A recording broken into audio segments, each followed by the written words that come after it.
হঠাৎ জেসিমনির কেমন যেন সন্দেহ হলো। জেসিমনি বুকের উপর থেকে তার স্বামীকে ধাক্কা দিয়ে ফেলে দিয়ে লাইট জ্বালিয়ে দিল।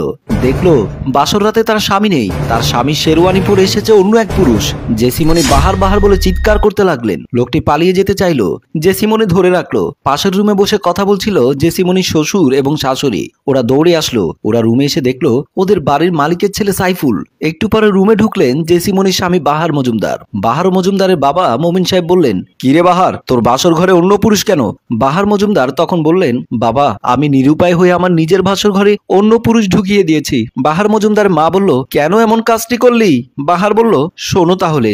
রাজীব সাহেব সিঁড়ি দিয়ে উঠছিলেন। বাহার মজুমদার থেকে উনি বেশ কিছু টাকা পান। বাহার মজুমদার কল করলেও কল রিসিভ করেন না। তাই বাহার মজুমদারকে ধরার জন্য রাজীব সাহেব ওনাদের বিল্ডিং এর দিকে উঠছিলেন। একটু যেতে সামনে পড়লো বাহার মজুমদার। বাহার মজুমদার রাজীব সাহেবকে দেখে চলে যেতে চাইলেই রাজীব সাহেব বললেন, এই বাহার দাঁড়া। বাহার দাঁড়ালো। রাজীব সাহেব বলল, তুই আমার টাকা না দিয়ে লুকিয়েছিলি? তুই তো ভালো করে জানিস আমি রাজীব মিয়ার 1 টাকা খেয়ে কেউ পালিয়ে যেতে পারে না। তুই কিভাবে পালাবি? তুই তো জানিস আমার হাত কতটুকু লম্বা। বাহার মজুমদার রাজীব মিয়ার পা চেপে ধরে বলল, দাদা আমাকে আর কিছুদিন সময় দিন, আমি আপনার সব টাকা দিয়ে দেব। সামনে আমার বিয়ে, দয়া করে এই মুহূর্তে আমাকে কিছু করবেন না। রাজীব মিয়া বলল, বিয়ের কথা আমাকে বলে লাভ নেই। আমার 10 লক্ষ টাকা 10 দিনের মধ্যে দিবি, না হয় তোর অবস্থা কি হবে সেটা পৃথিবীর মানুষ দেখবে। বলেই রাজীব মিয়া চলে গেলেন। রাত প্রায় 2:30। বাহার মজুমদার ছাদের উপর হাঁটাহাঁটি করছে। রাজীব মিয়া তাকে 10 দিন সময় দিয়েছে। 10 দিনের ভেতর 10 লক্ষ টাকা দিতে বলেছে। তার উপর সামনে তার বিয়ে। এই মুহূর্তে যদি এই খবর জেসি জানতে পারে তাহলে সে কখনো বাহার মজুমদারকে বিয়ে করবে না। নানা টেনশন তার মাথায় ঘুরপাক খাচ্ছে। এমন সময় ছাদে উঠলেন সাইফুল। সাইফুল এই বিল্ডিং এর মালিকের ছেলে। তাদের টাকা পয়সার কোনো অভাব নেই। সাইফুল বকাটে ছেলে, ছাদে উঠেছে নিশ্চয় কোনো খারাপ উদ্দেশ্যে। হঠাৎ বাহারকে ছাদে দেখে বলল, কি ব্যাপার বাহার, তুমি এত রাতে ছাদে কেন? বাহার বলল, ভাইজান আমি একটু টেনশনে পড়ে ছাদে উঠেছি। সাইফুল বলল, তোমার আবার টেনশন কিসের? সামনে তোমার বিয়ে।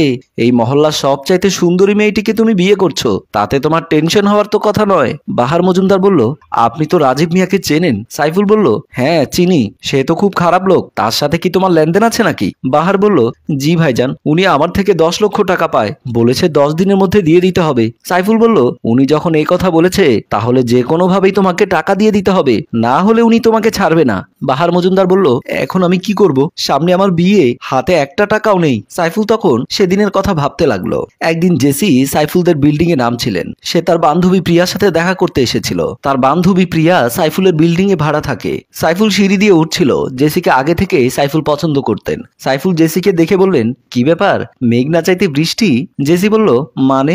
সাইফুল বলল, জেসি তুমি তো জানো আমি তোমাকে প্রচুর পছন্দ করি। জেসি বলল, কিন্তু আমি তো আপনাকে পছন্দ করি না। সাইফুল বলল, তুমি আমাকে পছন্দ না করলে কি হবে? প্রয়োজনে আমি তোমার বাবার থেকে তোমাকে টাকা দিয়ে কিনে নেব। জেসি বলল, আমরা গরিব হতে পারি, টাকার কাছে বিক্রি হই না। সাইফুল তখন জেসির হাত ধরে বলল, এই 2 টাকার মেয়ে, তোকে যদি এখন ছাদে নিয়ে কিছু একটা করে দেই, কে আমাকে কি করবে? জেসি তখন সাইফুলকে একটা থাপ্পড় দিয়ে বলল, গরিবের মেয়েকে 2 টাকার মেয়ে বলার আগে এই কথা মনে রাখবি। বলেই জেসি সিঁড়ি দিয়ে নেমে গেল। সাইফুল বলল, শোনো বাহার, তোমাকে 10 লক্ষ টাকা আমি ধার দেব।